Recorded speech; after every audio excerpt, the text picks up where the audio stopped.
La primera verdad es que enterramos a nuestros padres, pero sus demonios no se van con ellos a la tumba. Se quedan, esperan, pacientes, como arañas en el ático del recuerdo. Heredé este baúl de mi madre, un monstruo de madera oscura y herrajes oxidados que siempre estaba en el rincón más oscuro de su habitación.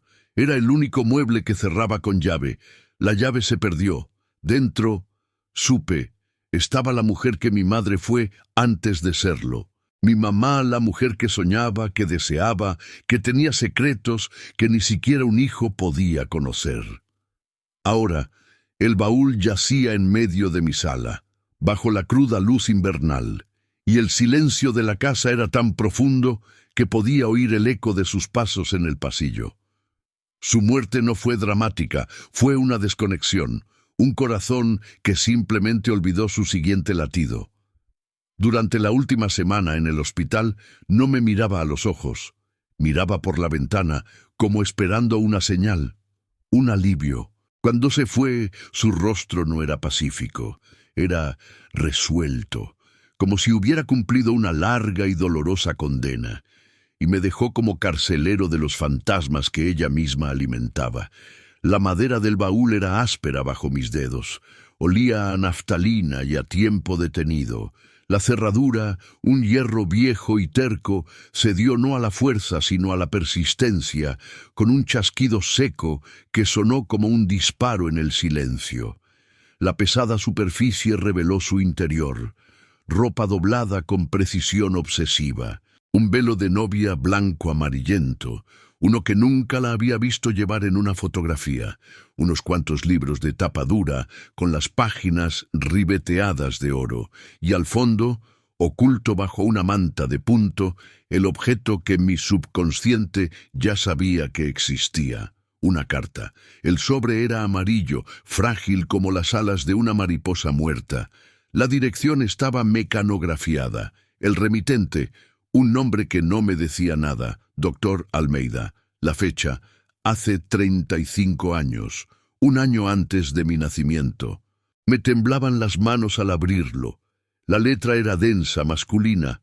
Querida Clara, recibí tu última carta y confieso que tus palabras me persiguen como una pesadilla. No puedes seguir castigándote por lo que solo habita en el reino de la noche. Los sueños no son pecados, son síntomas. Son las heridas que el alma no puede sanar estando despierta. Insistes en llamarlo la pesadilla, como si fuera una entidad, un demonio privado. Pero es solo una parte de ti que clama por ser escuchada. Tu relato de la niña llorando en el pasillo es perturbador, sí, pero la clave no es exorcizarla, sino entender por qué llora y por qué cada vez huyes en lugar de consolarla. El secreto que crees enterrado no duerme en paz, Clara. Se revuelve bajo tierra, y tarde o temprano la tierra cede. Guarda estos diarios. No los quemes. Son el mapa de tu propia mente. Un día, quizá, tengas el valor de releerlos y veas que el monstruo al que temes es solo un niño asustado. Con la mayor estima, Dr. Almeida. La carta se me escapó de los dedos y cayó al suelo. Diarios, el pasillo. El niño llorando. El secreto que duerme cada palabra era una cerilla encendida en la oscuridad de mi ignorancia. El Dr. Almeida. ¿Un terapeuta? ¿Un amante? Su voz era íntima, sabia, viajaba por los laberintos de la mente de mi madre con una familiaridad que mi padre, un hombre sencillo y concreto, nunca tuvo. Y entonces, como si la mención de los diarios en la carta fuera un hechizo de invocación, el recuerdo llegó. No un recuerdo lineal, sino un destello sensorial, completo y abrumador. Tenía quizás 10 años. Me desperté en mitad de la noche, sediento. La casa estaba oscura y silenciosa. Al pasar por la ventana del pasillo que daba al patio trasero, lo vi. Un pequeño fuego danzando en la oscuridad, y la figura de mi madre agachada, arrojando montones de papeles a las llamas. Su rostro iluminado por el fuego no era de tristeza, era de urgencia, de pavor. No estaba quemando basura, estaba realizando un ritual, estaba destruyendo pruebas. En ese momento pensé que eran facturas viejas. Ahora lo sabía. Eran páginas de un diario. Intentaba matar el secreto, pero a juzgar por la carta, fracasó. Algunos diarios sobrevivieron. El baúl ya no era un baúl, era un ataúd mal cerrado. Y yo, el hijo devoto, estaba a punto de levantar la tapa. Si esta historia te conmueve, comenta a continuación desde dónde la estás viendo y qué hora es allí. La búsqueda comenzó entonces, metódica, febril. Mis manos rebuscaron entre su ropa, sus libros. Los diarios no estaban allí, a la vista de todos. Los había escondido mejor. Eran el mapa que mencionó el doctor Almeida. ¿Qué más le había confesado a este hombre?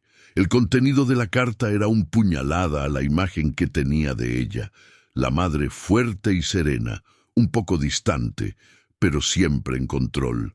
Esa carta pintaba a una mujer atormentada y dividida, viviendo con un pie en el mundo real y el otro en una pesadilla recurrente. La pesadilla de una niña que lloraba.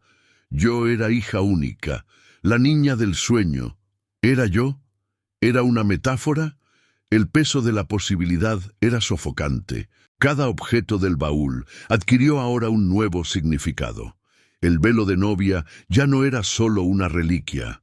Era el símbolo de un matrimonio que podría haber sido una jaula. Los libros, quizá no solo para leer, sino para esconderse. La manta tejida, un meticuloso acto de amor que quizás sirvió para ocultar lo que ella no quería ver. La casa entera parecía susurrar. El silencio que interpreté como paz llenaba, de hecho, el vacío dejado por sus secretos. Me senté en el suelo, de espaldas al baúl abierto, con la carta apretada contra mi pierna. No había heredado solo muebles y algunos ahorros. Había heredado una misión, desentrañar la mente de mi madre, y en el proceso quizá descubriría una parte de mí que siempre había estado dormida, una parte que quizá era mejor dejar dormida. La obsesión no me llamó, se instaló en mi interior, silenciosa, como un huésped sombrío que empieza a dictar la rutina de la casa. Los días siguientes se fundieron en una sola búsqueda a ciegas. Vacié el baúl, inspeccioné cada objeto meticulosamente, revisé los bolsillos, examiné los forros. Nada. Los diarios habían desaparecido. Tenían que estar en otro lugar, un lugar que solo ella conocía. La carta del doctor Almeida se convirtió en mi talismán mórbido, doblada en el bolsillo de mi abrigo, su papel ablandándose con el contacto constante de mi mano. La clave no es exorcizar al niño, sino entender por qué llora. La frase resonó en mi mente, un mantra enigmático, pero necesitaba una llave de metal literal para abrir el candado que, tú lo sabías, que protegían esas confesiones. Fue entonces cuando recordé al sacerdote, el padre Lorenzo, un anciano, tan antiguo como los muros de piedra de la iglesia donde vivía. Mi madre, en sus últimos años, lo visitaba con una frecuencia que trascendía la devoción. Era una necesidad. La acompañaba, la esperaba en el último banco de la nave vacía. La veía entrar al confesionario, y esa no era la postura de un fiel que confiesa pequeños pecados cotidianos. Era la postura encorvada de quien descarga una carga demasiado pesada sobre sus hombros. Salía con los ojos enrojecidos, pero con una expresión de alivio temporal, como si hubiera sangrado una herida envenenada. El confesionario no era un lugar de absolución para ella. Era un diván de madera tallada. La iglesia de San Miguel estaba húmeda y olía a velas quemadas y cera rancia. La luz del atardecer, filtrándose por las vidrieras, teñía el suelo de piedra con tonos sangre y ámbar. El padre Lorenzo estaba en el jardín trasero, regando las hierbas con manos temblorosas. Se giró al oírme acercarme. Sus ojos azules descoloridos no mostraron sorpresa, parecían estar esperándome. «Tu madre se ha ido», dijo no como una pregunta, sino como un reconocimiento solemne. ¿Encontró la paz que tanto buscaba? La pregunta era un cuchillo. No lo sé, padre. Creo que se llevó la paz. Y me dejó con las preguntas. Se sentó lentamente, invitándome a sentarme en un tosco banco de madera bajo un almendro. Le hablé del cofre, de la carta, y finalmente de los diarios cerrados que no pude encontrar. Su expresión permaneció impasible, pero sus dedos, arrugados como raíces, agarraron la regadera con repentina fuerza. Era un alma atormentada, tu hijo, de una fe excepcional, pero de una culpa aún más profunda. Creía que algunos pensamientos eran pecados tan mortales como los actos. ¿Sabe de qué era culpable, padre? ¿Confesó sus sueños? Miró al horizonte más allá de los muros de la iglesia. El confesionario es una tumba de secretos. Lo que se dice allí muere. Su voz era suave pero firme. Era la ley. Entonces hizo algo inesperado. Metió la mano en el bolsillo de su sotana negra y sacó una pequeña y sencilla llave de metal sujeta a un cordón de cuero desgastado. Pero no me lo confesó todo. Algunas cosas simplemente se las guardó. Me dio esto un mes antes de enfermar. Dijo que si algo le pasaba, y si tú ibas tras ella, yo sería quien juzgaría tu disposición. Mi corazón se paró. ¿Lista para qué? A la verdad. Temía que lo escrito en esos cuadernos pudiera contaminarte. Creía que algunos secretos son como enfermedades hereditarias. Se transmiten de padres a hijos no por sangre, sino por comprensión. Le tendió la llave. ¿Estás listo, hijo mío? Porque una vez que abres ciertas puertas, no hay vuelta atrás. Lo que encuentres podría cambiar no solo tu recuerdo de ella, sino también la imagen que tienes de ti mismo. Cogí la llave. Estaba fría y sorprendentemente pesada para su tamaño. Era el objeto físico de mi obsesión. Pero el sacerdote no soltó el cordón inmediatamente. Sus ojos azules se clavaron en los míos. Soñó con un pasillo, susurró, rompiendo tácitamente su propio juramento. Un pasillo oscuro, con muchas puertas, y en una de ellas había una cruz de madera tirada en el suelo, y detrás de la puerta, el llanto. Siempre el llanto. Nunca tuvo el valor de abrirla. Decía que el monstruo que más temía no estaba detrás de la puerta, pero fue el miedo lo que le impidió abrirla. Soltó la cuerda. Ahora tienes la llave del candado, la llave del sueño. Tendrás que encontrarla tú mismo. Salí de la iglesia con la llave apretada en la mano, sudando. El sacerdote no era solo un guardián, era un psicólogo no oficial, un freudiano con hábitos que entendía que los demonios de mi madre no eran espirituales, eran psíquicos. Su confesión fue más perturbadora de lo que podría haber imaginado. La cruz caída, el pasillo, la puerta cerrada, el miedo al miedo mismo. Mi madre no estaba atormentada por un evento pasado, estaba atrapada en un laberinto de su propia creación, y yo, su hijo, ahora sostenía el hilo metálico de Ariadna en la palma de mi mano. El baúl en casa no era la verdadera caja fuerte. Los diarios estaban en otra parte, un lugar que la llave abriría. Su habitación, su escritorio. La búsqueda acababa de adquirir una nueva dimensión, más íntima. El peso de la llave en mi bolsillo era mayor que el de cualquier objeto físico. Era el peso de un permiso otorgado por un sacerdote que había violado el sello sagrado, no por traición, sino por una forma superior de piedad. Su confesión sobre el sueño de mi madre transformó mi búsqueda intelectual en una misión visceral. Ya no era solo curiosidad, estaba poseída. La imagen del pasillo oscuro, la cruz caída y el llanto tras la puerta se instaló en mi mente, un parásito que me arrebataba la paz. El sacerdote había dicho que los diarios no estaban en el baúl. ¿Dónde entonces? El único lugar que aún conservaba su aroma el aura indeleble de su intimidad, era su dormitorio. El dormitorio que desde su muerte había mantenido cerrado como un santuario intocable. Abrir esa puerta era un umbral más significativo que abrir el baúl. Era invadir el útero de su mundo secreto. El pomo de la puerta estaba frío. La puerta crujió en una protesta silenciosa, como si la habitación misma se resistiera a mi intrusión.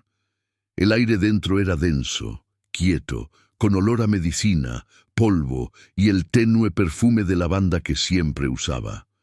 La cama estaba hecha, las sábanas inmaculadas. En la mesita de noche, un vaso de agua vacío y una foto de ella y mi padre, jóvenes y sonrientes, una sonrisa que ahora me parecía una máscara bien cosida.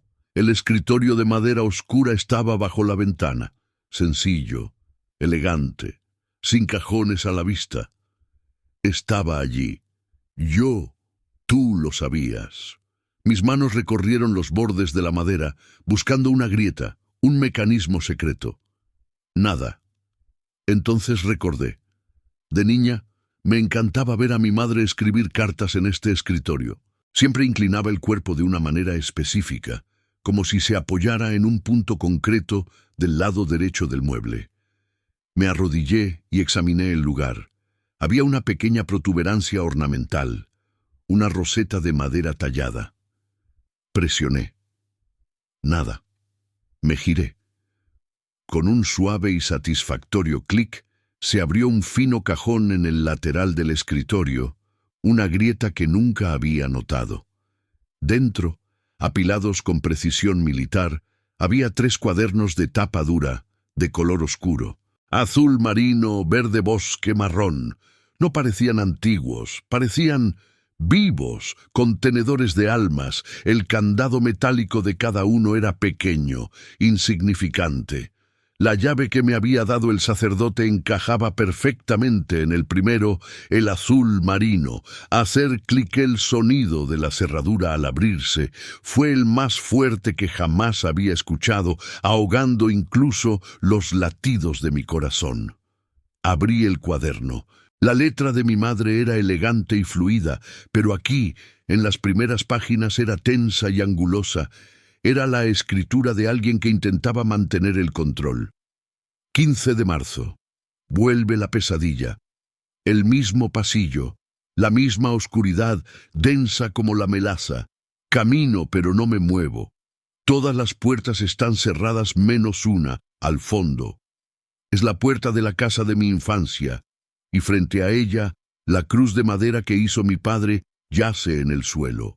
Quiero levantarla, enderezarla, pero tengo miedo, un miedo que me paraliza las piernas, y desde dentro de la habitación, el llanto. Es el llanto de un niño, pero no es de tristeza, es de abandono, es un sonido que me desgarra. Me despierto sudando, con el corazón acelerado. Luis, mi padre, duerme profundamente a mi lado, nunca oye. ¿Cómo es posible que no oiga? Leí, y la habitación a mi alrededor desapareció. Estaba en el pasillo con ella. Sentí pánico, claustrofobia. La mención de mi abuelo, el hombre al que apenas conocía, un carpintero de manos callosas y una sonrisa inusual, añadió una nueva dimensión. La cruz era suya. ¿Qué significaba eso? Las páginas siguientes fueron un estallido continuo. Descubrí que el doctor Almeida era en efecto terapeuta, pionero del psicoanálisis en la ciudad. Mi madre lo había buscado en secreto, temiendo el juicio de su marido y de la sociedad. Las sesiones con él eran caras y usaba ahorros secretos para pagarlas. Las notas mezclaban relatos de sueños con reflexiones sobre su vida. La sutil insatisfacción con mi padre, un hombre bueno pero sencillo que no comprendía su angustia. El deseo reprimido de una vida diferente, de pasión, de intelectualidad. Y entonces, una entrada, fechada un año antes de mi nacimiento, me hizo dejar de respirar. Hoy, en la sesión, el doctor Almeida me hizo una pregunta que casi me desmaya. Me preguntó: Clara, ese niño que llora en el sueño, ¿Crees que podría ser tú? Lo negué rotundamente. Claro que no, es un niño, soy una mujer adulta. Pero luego, durante toda la noche pensé, ¿y si lo es? ¿Y si es la niña que fui llorando por algo que perdí? Y me estremezco al escribir esto, ¿y si es el hijo que podría haber tenido? Le hablé del hombre del tren, el intelectual que encontraba cada semana camino a visitar a mi tía. Nunca intercambiamos una palabra, solo miradas. Y, Dios me perdone, ensoñaciones, sueños en los que no era la esposa de Luis, sueños prohibidos. El doctor Almeida dijo que tal vez el hombre sombra de mi pesadilla, la figura que sentía persiguiéndome por el pasillo, era una fusión de mi padre, una figura de autoridad que me impedía avanzar, y este hombre del tren, una figura de deseo que me arrastraba al peligro, el pecado de desear lo que no es mío. Cerré el diario con manos temblorosas. El tabú no era un simple secreto, un único suceso traumático. Era una red, era el conflicto freudiano en su forma más pura, el ello, el deseo por el hombre del tren, por la pasión, el superyo, la figura paterna, la cruz caída, la religión, la culpa, y el yo, mi madre, atrapado en el pasillo, paralizado, incapaz de reconciliar las fuerzas en pugna dentro de ella.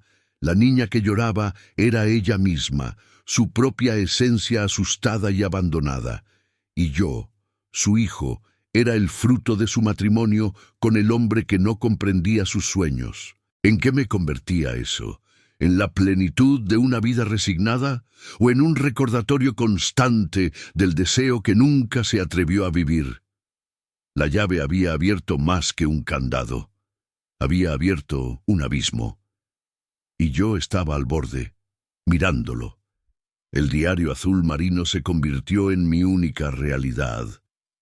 La luz de la lámpara de la habitación de mi madre creaba un círculo dorado sobre las páginas, un escenario íntimo donde se desplegaba su drama psíquico. Con cada entrada, me hundía más en ese pasillo oscuro. Ya no era solo una imagen descrita, era un espacio sensorial que habitaba. La melaza de oscuridad que ella mencionaba ahora tenía un peso, una densidad que hacía que el aire de mi habitación fuera pesado y difícil de respirar. El llanto del niño ya no era un elemento abstracto, era un sonido constante, un zumbido de fondo en mi mente, un lamento que parecía provenir de las mismas paredes de la casa. El doctor Almeida, a través de sus notas, se convirtió en una voz en mi cabeza, una guía oscura hacia un infierno privado. Fue él quien desmanteló pacientemente la arquitectura de la pesadilla, pieza a pieza, como un relojero que desmantela un mecanismo complejo y aterrador. Mi madre, bajo su guía, comenzó a intentar lo que él llamaba sueños lúcidos. Intentaba, dentro de la pesadilla, tomar conciencia de que estaba soñando y modificar la narrativa. Sus notas se volvieron más frenéticas y su caligrafía a veces perdía su elegancia, convirtiéndose en un garabato angustiado. Lo intenté. Dios mío, cuánto lo intenté. Esta noche, en el pasillo, recordé las palabras del doctor Almeida. La cruz caída, Clara. ¿Por qué no la recoges? Miré la cruz de madera en el suelo. Era la que mi padre hizo para mi puerta cuando era pequeña, para alejar el mal. En el sueño siempre está rota, sucia. Me obligué a acercarme. El llanto del niño tras la puerta se hizo más fuerte, más desesperado. Extendí la mano, mi piel ardía de miedo. Toqué la madera. Estaba fría, como la piel de un cadáver, y entonces apareció la sombra. No era una figura completa, sino una presencia que se formó en la oscuridad detrás de mí. Sentí su cálido aliento en el cuello. No era el hombre del tren, era más viejo, más familiar. Olía a tabaco y serrín, el olor de mi padre. Dejé de leer, con un hormigueo en la nuca. El abuelo, la figura de autoridad. El carpintero. La sombra ya no era una amalgama del padre y el amante potencial. Adquiría contornos específicos y mucho más inquietantes. El tabú se profundizó, tocando la herida fundamental en la relación padre-hija. El siguiente intento fue aún más revelador y más aterrador. Lo logré. No levanté la cruz, pero grité en el sueño. Grité para que la niña dejara de llorar. Y el llanto cesó. Hubo un silencio absoluto, más aterrador que el llanto mismo. Y entonces una vocecita, fina como un cabello, salió de detrás de la puerta. «¿Mami?», llamó. «Mami, ¿por qué no me abres la puerta? Se me heló la sangre. Mami». El niño me llamó. «Mami». Retrocedí, tropecé con la cruz caída y desperté con un grito atorado en la garganta. Luis me sacudió, sobresaltado. Dijo que gritaba: «¡No, no, no!». Aquí, la confesión alcanzó su punto álgido de horror freudiano. La niña no era ella, Clara, en el pasado. Era una niña. Si un niño potencial y simbólico, fruto de sus deseos reprimidos o de sus miedos más profundos, la voz que la llamaba mamá era una acusación. Era la vida que nunca tuvo, la maternidad que quizás experimentó con miedo o arrepentimiento. Yo, su única hija, ¿era yo esa niña? La pregunta me asaltó, brutal. ¿Estaría mi nacimiento conectado de alguna manera con esta pesadilla? ¿Era yo la niña en el pasillo, encerrada tras la puerta de sus secretos, clamando por una madre que temía dejarme entrar de lleno en su vida psíquica? El diario detallaba cómo, tras este episodio, la pesadilla se transformó. La sombra de mi abuelo se hizo más fuerte, más protectora de aquella puerta, y la figura del hombre del tren apareció por primera vez. Dentro del pasillo, no como una amenaza, sino como una posibilidad lejana, una luz al final del túnel, invitándola a seguir adelante y dejar atrás la puerta cerrada y al niño llorando. La doctora Almeida interpretó esto como un progreso. Su ego finalmente estaba poniendo las piezas en su lugar. La sombra paterna, super yo, le impedía confrontar la maternidad realidad, el hijo, mientras que el deseo, ello, le ofrecía una vía de escape. ¿Pero una vía de escape a qué? A un adulterio imaginario, a una vida de intelectualidad solitaria. Cerré el diario, exhausto. La anatomía de la pesadilla se diseccionaba ante mí, un paisaje de tortura psicológica. Mi madre no era víctima de un monstruo externo, era a la vez monstruo y víctima, carcelero y prisionero, y yo, leyendo sus palabras, ya no era un observador inocente, era el niño en la puerta, era el secreto. Y la cruz tirada en el suelo era la fe que no había sido suficiente para salvarla, el símbolo de una autoridad paternal que la mantenía encerrada en su propio infierno. La búsqueda de respuestas solo multiplicaba las preguntas, y cada respuesta encontrada era más dolorosa que el silencio. Los diarios ya no eran simples cuadernos, eran órganos vitales extraídos del cuerpo de mi madre, y los estudiaba con la frialdad obsesiva de un forense que intenta encontrar la causa de la muerte de su alma. El azul marino me había llevado al centro del laberinto. Ahora era el turno del verde bosque. Su cubierta era del color de las cosas ocultas bajo un dosel cerrado, de secretos que la luz no puede alcanzar. Este diario era diferente, menos centrado en sueños, más un registro de la vida real, de los años posteriores a sus sesiones con la doctora Almeida y, crucialmente, de los años que rodearon mi nacimiento. La escritura aquí era más controlada, pero la tensión se desbordaba en los bordes, en garabatos nerviosos, a veces solo líneas repetitivas que cortaban el papel. Era la escritura de alguien que intentaba mantener la cordura mediante el control de la pluma. La verdad oculta que el doctor Almeida mencionaba en la carta no era un secreto oculto, un suceso único y dramático. Era algo más insidioso. una constelación de pequeñas muertes del alma, de decisiones no tomadas, de deseos reprimidos que en conjunto conformaban la geología de su sufrimiento. La gran revelación no llegó con un estallido, sino con un amargo susurro. Mi madre escribió sobre la soledad de ser una mujer inteligente y curiosa, atrapada en un matrimonio con mi padre, Luis, un hombre decente, pero cuyo mundo se limitaba al trabajo, la mesa y el sueño profundo. Ella lo amaba, eso estaba claro, pero era el amor tranquilo y resignado de alguien que aprendió a vivir con hambre constante. El hombre del tren, descubrí, tenía rostro y nombre: Edward, un profesor de literatura que viajó al pueblo vecino.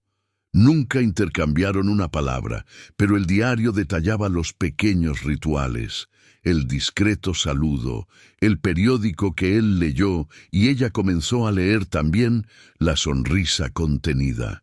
Era un adulterio platónico, una historia de amor construida enteramente en su mente. Eduardo era la encarnación de todo lo que mi madre sentía que le faltaba en la vida: intelectualidad, misterio, deseo. Y luego, la entrada crucial. Hoy me enteré de que estoy embarazada. Luis está radiante.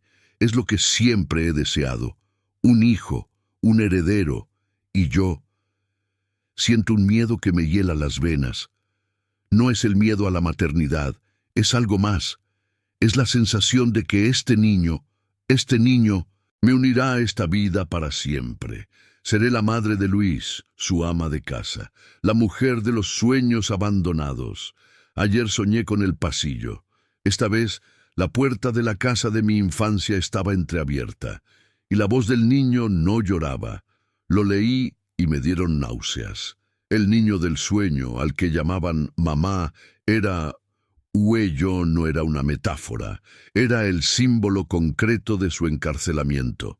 El embarazo, en lugar de una alegría, se vivía como una condena. La sombra de mi abuelo, antes una figura de prohibición, ahora la empujaba a la habitación, obligándola a aceptar el rol que la sociedad y el matrimonio le habían asignado. La pesadilla era una representación brutal de su conflicto. El deseo, Eduardo, la huida, versus la realidad, el embarazo, la familia. Fue entonces cuando decidí dejar los diarios. La verdad no solo estaba en sus palabras, sino en el mundo real. Necesitaba confirmación. La mención de mi abuelo, el carpintero de mano dura, resonó como una alarma. Recordé a una tía lejana, la hermana mayor de mi madre, una mujer de casi 90 años que vivía en una residencia rural. La última guardiana de un pasado que se desintegraba junto con su memoria. La visita a la residencia de ancianos fue como entrar en una tumba de recuerdos, el olor a desinfectante y a comida insípida. Mi tía Carolina estaba sentada en un sillón con la mirada vidriosa, pero al verme, un destello de reconocimiento cruzó su rostro arrugado. «Tienes los ojos de Clara», dijo, con la voz débil como un susurro de hojas secas. Hablé del baúl. Dije, con cuidado, que intentaba comprender mejor a mi madre. No mencioné los sueños. Mencioné que siempre parecía triste. La anciana guardó silencio un buen rato, con la mirada fija en sus manos nudosas sobre el regazo. Tu madre, Clara, era la favorita de tu padre, empezó lentamente. Nuestro padre, tu abuelo, era un hombre estricto, muy religioso, muy celoso. Clara era hermosa, inteligente, la vigilaba con lupa. Cuando ella empezó a interesarse por los chicos, se puso furioso. Había un joven, un estudiante de otro pueblo, que le gustaba, y a ella también. Nuestro padre lo descubrió, no la golpeó, no le hacía falta. Tomó la cruz de madera que había hecho para su habitación, la partió por la mitad delante de sus ojos y le dijo, «Eres impura, tu alma arderá en el fuego del infierno por estos pensamientos». Tenía 16 años. El aire abandonó mis pulmones, la cruz caída, La cruz quebrada no era solo un símbolo, era un recuerdo real y traumático. El aterrador superyo de mi madre tenía el rostro de mi abuelo. El pecado original no fue el deseo por Eduardo, el hombre del tren. Fue el deseo de la adolescente por un joven estudiante, brutalmente reprimido por su figura paterna. Toda la pesadilla era una recreación de este trauma adolescente proyectado en la edad adulta. El niño que lloraba era la propia Clara, una adolescente encerrada en su habitación por su padre, llorando de miedo y vergüenza. Y la sombra que la acechaba en el pasillo era el fantasma de mi abuelo, vigilante, listo para castigarla por cualquier pensamiento impuro. La verdad estaba enterrada, sí, enterrada bajo capas de tiempo, culpa católica y represión familiar. Yo no era la causa del tormento de mi madre. Era solo otro eslabón de una cadena de culpa que había comenzado generaciones atrás. Al salir del manicomio, el mundo exterior parecía más brillante y cruel. Había desenterrado el cadáver. Ahora tenía que decidir qué hacer con él. El camino de regreso desde la residencia de ancianos fue un viaje a través de una densa niebla. La confesión de la tía Carolina no trajo ningún alivio. Fue como descubrir que el tumor que intentaban extirpar era en realidad una metástasis de un cáncer mucho más antiguo y profundo. La cruz rota no era un símbolo onírico, era un hecho real, una violencia psicológica que había moldeado la psique de mi madre irrevocablemente. La pesadilla no era sobre el futuro ni sobre mí, era sobre su pasado, una herida de la adolescencia que nunca sanó, que solo supuró durante décadas, envenenándolo todo. Llegué a casa al anochecer. La casa, antes un refugio, era ahora una extensión del pasillo de sus sueños. Cada sombra parecía llevar la silueta severa de mi abuelo. Cada puerta cerrada ocultaba el llanto de la joven Clara. Me senté en el borde de la cama, exhausta, pero con los nervios vibrando como cables eléctricos al descubierto. La verdad era un peso insoportable. Conocer el origen del monstruo no lo hacía menos aterrador, solo lo hacía más real. Fui al baño, necesitaba lavarme la cara, quitarme la sensación de polvo y descomposición que me había dejado la residencia. Abrí el grifo y el agua helada me corrió por las muñecas. Al levantar la vista, mi reflejo en el espejo sobre el lavabo me hizo detenerme. Era mi cara, por supuesto, los mismos ojos que mi tía decía que eran los de mi madre, la misma mandíbula. Pero en la penumbra del baño, con el rayo de luz del pasillo atravesando la habitación, algo cambió. Por un instante que pareció una eternidad, no fue a mi madre a quien vi, fue él. Era mi abuelo. No fue una aparición fantasmal, nada melodramático. Fue sutil, una reasociación de rasgos que siempre había estado ahí, pero que nunca había conectado. El ceño fruncido, la línea severa de la boca, la expresión de silenciosa desaprobación que se asomaba por las comisuras de mis ojos. Era una fotografía del austero anciano que solo había visto en imágenes descoloridas, ahora superpuesta a mi propio rostro, como un negativo fotográfico. Un escalofrío me recorrió la espalda, tan intenso que retrocedí, chocando contra la puerta de la ducha. La imagen en el espejo volvió a la normalidad. Solo era yo, pálida y asustada. Pero el daño ya estaba hecho. La revelación de la tía Carolina no fue el final del viaje. Fue el comienzo de una nueva etapa, más inquietante. La sombra en el pasillo del sueño de mi madre no era solo un recuerdo, era una herencia, y yo, su única descendiente directa, no solo había heredado los diarios y la culpa, había heredado características del carcelero, la semilla de la severidad, del juicio, de la represión que tanto temía estaba dentro de mí, inscrita en mi ADN, moldeando mi rostro. Freud habló de la repetición compulsiva, la tendencia a revivir traumas no resueltos. Pero, ¿y si la repetición no es solo conductual? ¿Y si es fisonómico? ¿Qué pasaría si al intentar salvar a mi madre de sus fantasmas, yo me convirtiera en el fantasma? Recordé momentos de mi vida, mi propia represión de los deseos considerados incorrectos, mi tendencia a castigarme por pequeños fracasos, mi dificultad para ceder a la pasión, siempre racionalizando, conteniéndome. No era mi abuelo, por supuesto. Era un hombre moderno, con acceso a un conocimiento que él nunca tuvo. Pero la estructura psíquica me resultaba familiar. Yo era, en cierto modo, fruto del conflicto de mi madre, el hijo de un matrimonio estable, mi padre, que llevaba en carne propia la marca del opresor que la aterrorizaba, mi abuelo. Esta fue la verdad más difícil de asimilar. El descubrimiento ya no se trataba de ella, se trataba de mí. La búsqueda de la mente de mi madre me llevó directamente a los rincones más oscuros de mi propia mente. El tabú no era solo suyo, era una corriente que corría por la sangre de la familia, y ahora era consciente de mi posición en esa cadena. Era a la vez la niña encerrada en la habitación, la víctima de la herencia, y la sombra en el pasillo, la opresora potencial. La pesadilla no era solo suya, también era mía, y estaba despierta. La imagen en el espejo se disipó, pero la sensación permaneció.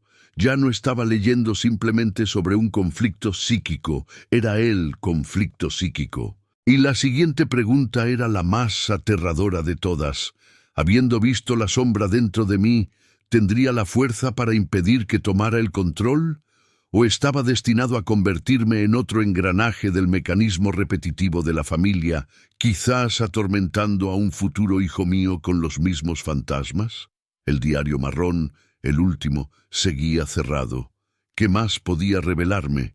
Ahora tenía miedo de abrirlo, miedo de encontrar algo que confirmara que la línea entre mi abuelo y yo era más delgada de lo que jamás hubiera imaginado.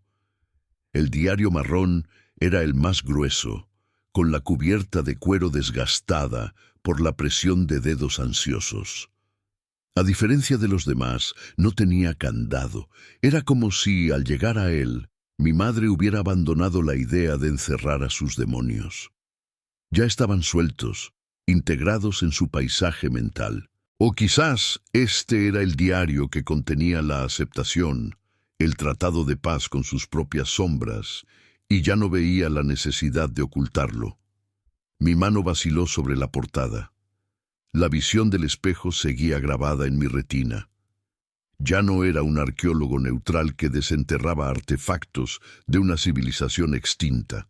Era un médico que examinaba mi propio historial familiar de enfermedades mentales, temiendo encontrar mi nombre entre los predispuestos. Abrí el diario. Las anotaciones aquí eran más dispersas, abarcando los años de mi infancia. La caligrafía era diferente, menos angular, más fluida, a veces cansada. El tono ya no era de profunda desesperación, sino de una profunda y resignada melancolía. La pesadilla del pasillo aún persistía, pero como una vieja conocida, un hábito nocturno. La pelea parecía haberlo abandonado. Y entonces encontré el pasaje que lo cambió todo, fechado cuando tenía unos 7 años. Hoy ocurrió algo extraordinario. Mi hijo, mi pequeño, vino a mí llorando. Había tenido una pesadilla. Dijo que soñó con un lugar oscuro con muchas puertas. Dijo que estaba perdido y que una voz furiosa lo asustó.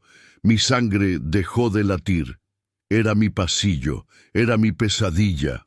Lo sostuve en mis brazos, con el corazón latiendo como un tambor enloquecido.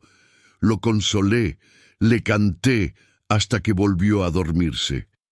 Pero el miedo que sentí no se debía a su susto. Era un temor mucho más profundo. El doctor Almeida habló una vez de la transmisión psíquica entre generaciones. Dijo que los traumas no resueltos pueden transmitirse de alguna manera, no a través de historias, sino a través del inconsciente, como un virus silencioso. Siempre pensé que era una metáfora. Ahora no estoy tan segura. Mi pecado, mi conflicto no es solo mío. Se lo transmití a él. Contaminé a mi propio hijo con mi oscuridad. Esta es mi culpa máxima, la más imperdonable. Dejé caer el diario como si estuviera en llamas. Un escalofrío visceral y primario me recorrió todo el cuerpo. Tuve la misma pesadilla a los 7 años. No lo recordaba. Era un recuerdo enterrado bajo capas de años, pero su descripción me trajo un eco lejano, una sensación fantasmal de terror. No era una coincidencia, era una plaga. El pecado no fue el deseo prohibido, no fue la ira hacia mi abuelo.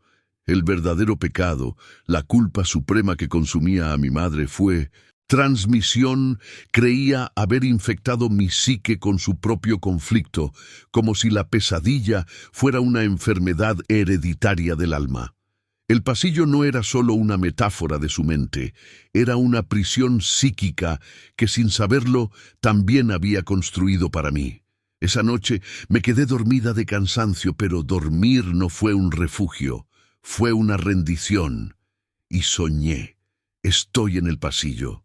Es exactamente como ella lo describió, oscuro, interminable, con puertas a ambos lados. La oscuridad es densa, palpable. Siento el pánico familiar, la claustrofobia. Camino, pero no me muevo. Y entonces lo veo. Allí, al final, la puerta de la casa de mi infancia. Y delante, la cruz de madera caída al suelo. El llanto viene de detrás de la puerta. Es el llanto de un niño, pero ahora lo sé. Es mi llanto, a los 7 años. Y es el llanto de mi madre, a los 16. Los dos sonidos se funden, convirtiéndose en un solo lamento. Una sombra se forma detrás de mí. Presiento su presencia antes de verla. Es la sombra de mi abuelo, alta y severa, pero cuando pasa junto a mí, dirigiéndose hacia la puerta, no es el rostro de mi abuelo lo que veo de perfil. Es mi propio rostro, envejecido, marcado por la misma severidad que vi en el espejo. Mi sombra es el carcelero.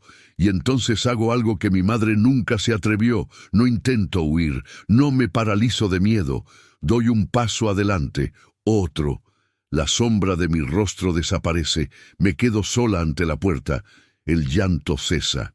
Me inclino y, con mano firme, recojo la cruz caída. Es pesada, de madera maciza. En lugar de enderezarla, la aparto de la puerta. La dejo a un lado, contra la pared. Simplemente descansa. No está rota. Extiendo la mano y giro la manija. La puerta se abre sin hacer ruido. Dentro de la habitación no hay ningún monstruo. No hay ningún niño asustado. Solo hay una ventana abierta, con la luz de la luna entrando a raudales. Y frente a la ventana, de espaldas a mí, está mi madre, joven, quizá de la edad que tenía cuando yo era niña. Se gira y me mira. Sus ojos no denotan miedo. Son tristes pero serenos. No dice ni una palabra. Solo asiente lentamente, como si me liberara de una tarea. Luego se gira de nuevo y mira la luz del exterior. Acuerdo. No fue un despertar repentino. Fue una salida lenta, como volver a la superficie después de una inmersión profunda. Respiraba con calma. Mi corazón estaba en paz. El miedo había desaparecido. El sueño no fue una respuesta, sino una resimbolización. Al abrir la puerta, no liberé a un monstruo. Acepté la tristeza que allí se encerraba. No era necesario erigir la cruz como símbolo de represión. Simplemente podía dejarla a un lado, un artefacto del pasado, reconocido pero no temido. Y la sombra con mi rostro se disipó al mirar la puerta. El potencial opresivo muere cuando confrontamos la fuente del miedo, cuando rompemos la cadena de la repetición. El pecado se heredaba, sí, Pero la redención, me di cuenta al mirar el techo iluminado por el primer rayo de sol de la mañana, también podía serlo. La paz que sentí al despertar fue tan extraña como el terror que me había consumido antes. El sueño no resolvió nada, pero reorganizó todo en mí. La cruz ya no estaba caída, simplemente estaba de lado. La puerta ya no estaba cerrada, estaba abierta. Y mi madre, por fin, estaba en paz. Había logrado, en el reino del inconsciente, lo que ella nunca había logrado: cruzar el umbral. Esa mañana recogí los 3 diarios. Los sopesé. Ya no los agobiaba el secreto, sino la historia. Eran el relato de una guerra librada en la soledad de una mente, y yo, el único testigo.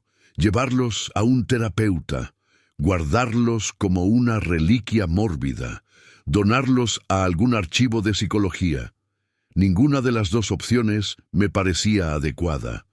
La respuesta llegó con una claridad repentina e inevitable. Tal como ella lo había hecho aquel amanecer lejano, llevaría los diarios al patio trasero.